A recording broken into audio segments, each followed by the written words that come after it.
चलो दोस्तों सुनते हैं बूढ़े तोते की प्रेरणादायी कहानी। एक बार एक शिकारी शिकार करने के लिए जंगल में पहुंचा।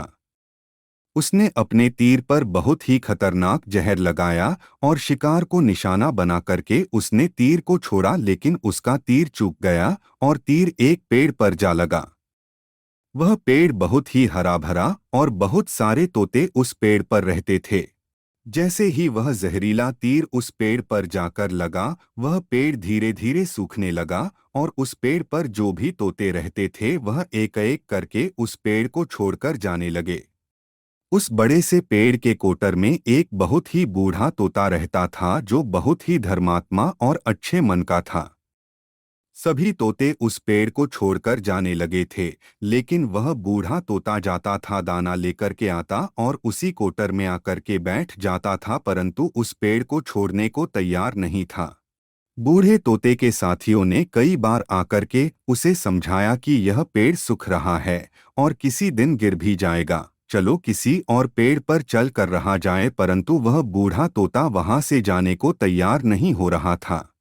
अब यह बात देवराज इंद्र तक पहुंची। उन्हें बताया गया कि एक तोता है, वह जिस पेड़ पर रहता है उस पेड़ पर एक जहरीला तीर लगने के कारण सूखने, गिरने और खत्म होने के कगार पर आ पहुंचा है और एक बूढ़ा तोता अभी भी वहीं पर रह रहा है।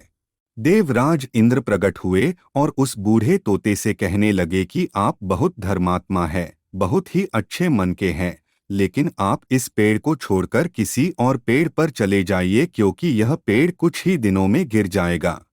तोता बोला, माफ कीजिएगा, इस पेड़ ने मुझे जीवन दिया है, शिकारियों से मेरी रक्षा की है, हर मौसम में मेरे साथ रहा है, ये कोटर मेरा घर है, यहाँ मैं पला बढ़ा हूँ, इस पेड़ को मैं छोड़कर कैसे जा सकता हूँ?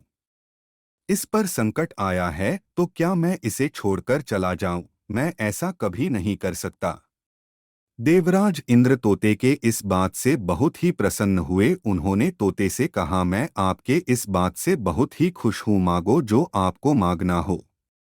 उस बूढ़े तोते ने कहा, मुझे बस इतना मांगना है कि जिस पेड़ ने मुझे जन्म दिया, जहाँ मैं रहा पला बढ़ा, जिसे आप मेरा जन्मभूमि कह सकते हो, आप इसे फिर से वैसा ही हरा भरा कर दो। देवराज इंद्र ने अमृत से उस पेड़ को सिंच दिया और पहले की तरह हरा भरा कर दिया। अब वापस से उस पेड़ पर आकर के बाकी तोते रहने लगे। वह बूढ़ा तोता कुछ समय तक और जिंदा रहा, फिर उसकी मृत्यु हो गई और वह स्वर्ग में चला गया। यह कहानी हमें सिखाती ये है कि जब भी किसी इंसान का बुरा दौर आता है तो इमोशनली वह टूटा हुआ होता है, उसे किसी के सहारे की ज़रूरत होती है, किसी की आवश्यकता होती है। अगर आप ऐसे समय में उसे छोड़कर चले जाएंगे, उससे बात नहीं करेंगे, मुंह मोड़ लेंगे, तो आपसे बुरा कोई नहीं है। आप किसी के सुख का साथी बने या ना बने, लेकिन आपको हमेशा किसी के दुख का साथी जरूर बनना चाहिए।